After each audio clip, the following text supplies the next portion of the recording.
Kinasuhan ng plunder at graft ng Ombudsman si Senator Jinggoy Estrada para yan sa pagtanggap umano ng mahigit kalahating bilyong pisong kickback mula sa iba't ibang proyekto ng DPWH.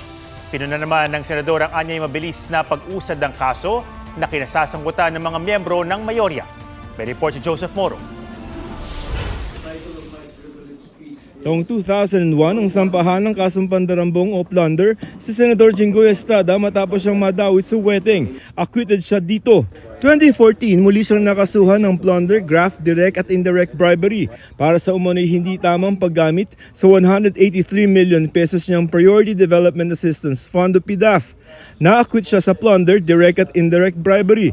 Out on bail ngayon si Estrada habang dinidinig pa rin ang kasong graft sa Sandigan Bayan. 12 taon ang lumipas, muling nahaharap sa mga kasong plunder at 2 counts ng graft si Estrada. Dahil naman sa pagtanggap umano ng 573 million pesos na kickback mula sa iba't ibang infrastructure projects ng DPWH.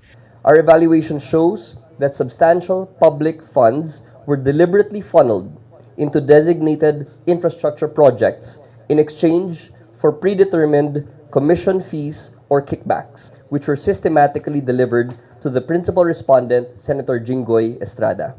Nangyari daw ang pangungulimbat sa pamamagitan ng insertion sa budget at paglalagay ng alokasyon sa mga piniling proyekto ng DPWH para sa taong 2025. Dati nang sinabi ni Estrada, walang record ang Senado na meron siyang insertion. Sagot dyan ng Ombudsman, This certificate does not capture all stages of the budgetary process, wherein insertions may be made in a layered method. kasamang kinasuhan ng mga umunoy kasabwat ni Estrada na sina dating DPWH Secretary Manuel Bunoan, Assistant District Engineers Denril Cesar Cortuna ng DPWH NCR at District Engineers Manny Bulusan at Arturo Gonzales Jr. Hindi naman kinasuhan ng mga state witness sa sina dating DPWH Undersecretary Roberto Bernardo, NCR Regional Director Gerard Opulencia at dating Bulacan 1st District Engineer Henry Alcantara.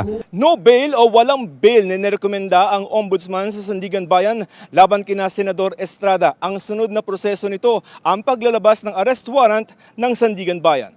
Nairaffle na ng Sandigan Bayan ang kaso at napunta sa 2nd Division ang isang kaso ng graft. 5th Division naman ang didinig ng kasong plunder at isa pang kaso ng graft. Ayon kay Estrada, gagawin niya ang lahat ng legal remedy sa kaso. Inihahanda raw ng kanyang mga abogado ang mga hakbang para maipakita ang mga irregularidad sa naging proseso at ebidensyang hindi raw binigyan ng timbang. Pero mas kapansin-pansin daw na mula nang magpalit ang liderato ng Senado, tila naging mabilis ang pag-usad ng mga kasong kinasasangkutan ng ilang miyembro ng mayorya. Dati na yang itinanggi ng Ombudsman. Hinihingan pa namin ng pahayag si Bunoan at iba pang kinasuhan. Joseph Morong, GMA News.